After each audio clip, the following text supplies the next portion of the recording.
नमस्कार दोस्तों।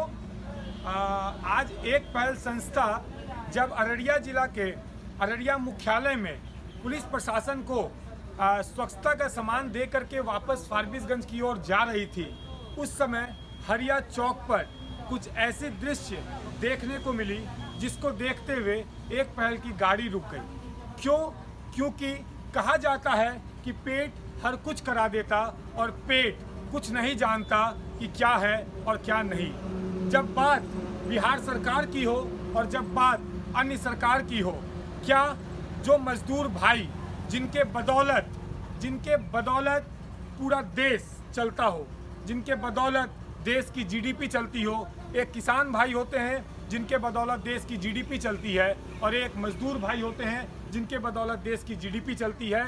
क्योंकि उन्हीं के द्वारा हर फैक्ट्रियां चलाई जाती है।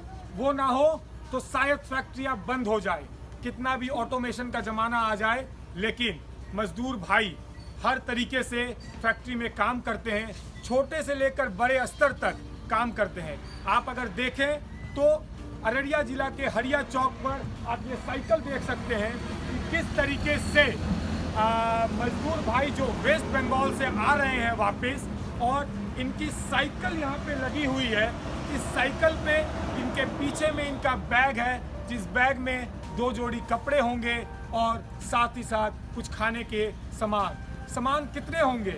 मूढ़ी क्या हो सकते हैं? मूढ़ी, बिस्किट और क्या। लेकिन आप समझिए कि क्या सरकार को इनका दर्द नहीं दिखता है? क्या सरकार को सिर्फ और सिर्फ बड़े लोगों का ही दर्द दिखता है? क्या सरकार को यह नहीं दिखता कि जो मजदूर भाई उनका राज्य चलाते हैं, वह जो मजदूर भाई उनका पूरा देश चलाते हैं, हमारा देश चलाते हैं, उनके बारे में भी कुछ सोचना चाहिए।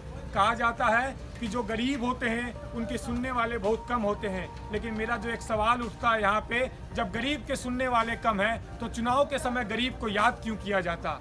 एक कहावत है कि गरीबों के थाली में पुआ पकवान आ गया, पता तो करो जरा चुनाव आ गया क्या। तो यही कहावत अभी मैं पूछना चाहता हूं हर राज्य के सरकारों से कि क्या, और साथ ही साथ केंद्र सरकार से, कि जो मजदूर भाई हमारे हैं, आप अगर देखेंगे तो किस तरीके से ये लोग वेस्ट बंगाल से चले थे कल शाम में और आज ये अररिया पहुंचे हैं और उन्हें योगी आदित्यनाथ के यूपी में पहुंचना है।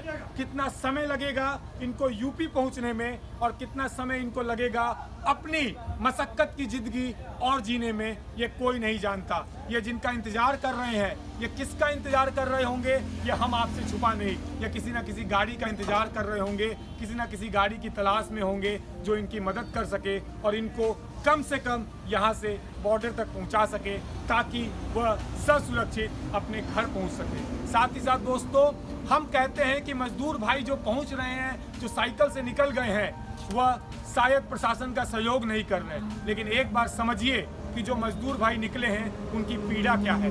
एक बार सोचिए, एक बार उनसे बात करने की कोशिश कीजिए कि वह क्या कहना चाहते हैं और क्या बोलना चाहते हैं, उनके अंदर पीड़ा क्या है, वो अपने परिवार के बारे में क्या सोचते हैं, वो अपने परिवार के बारे में क्या बोलना चाहते हैं। जब एक पहल के तरफ से हमने उनसे बात की तो उनका कहना था, तो कहीं ना कहीं चाहे 2 रोटी घर में बनेगी तो हम 4 आदमी खा लेंगे, लेकिन अपने परिवार के साथ बैठ करके खाएंगे तो उसका आनंद अलग होगा और परिवार वाले भी सुकून से रह पाएंगे कि हाँ हमारा बेटा, हाँ हमारा पति, हाँ हमारे पिताजी हमारे पास है। दोस्तों, इस वीडियो के माध्यम से मैं आप लोगों को यह संदेश देना चाहता हूं कि जरा उन मजदूर भाई के बारे में पॉजिटिव थिंकिंग रखते हुए भी सोचने की कोशिश कीजिए, जरा उनको भी सहयोग कीजिए। अगर आपको कहीं कोई दिख जाते हैं तो आप अगर अपने स्तर पर मदद कर सकें तो अपने स्तर पे भी कीजिए। आज हमने एक पहल की तरफ से इनको मदद तो की है, लेकिन हमें पता है कि वह मदद ज़्यादा दिनों के लिए नहीं हो सकती। लेकिन मैं आपसे सभी से हाथ जोड़ करके आग्रह करता हूं कि अगर आप यह वीडियो देखते हैं और अगर आपके आजू बाजू में कोई भी ऐसे लोग नज़र आते हैं तो आप उनकी मदद करें। आप उन पर हंसे ना, आप उनकी खिल्ली ना उड़ाएं, लेकिन आप अगर उनकी मदद करेंगे तो एक कहावत चरितार्थ होगा कि सच्चा धर्म वही है, सच्चा समाज सेवा वही है जिसको अगर समय पड़ने पर आप उनकी मदद कर सकें। अंत में फिर से मैं आप सभी से आग्रह करता हूं कि इन मजदूर भाइयों को देखिए और किस तरीके से यह चले हैं वेस्ट बंगाल सिल्लीगुड़ी से अपने गंतव्य स्थान उत्तर प्रदेश जाने के लिए। बहुत बहुत धन्यवाद।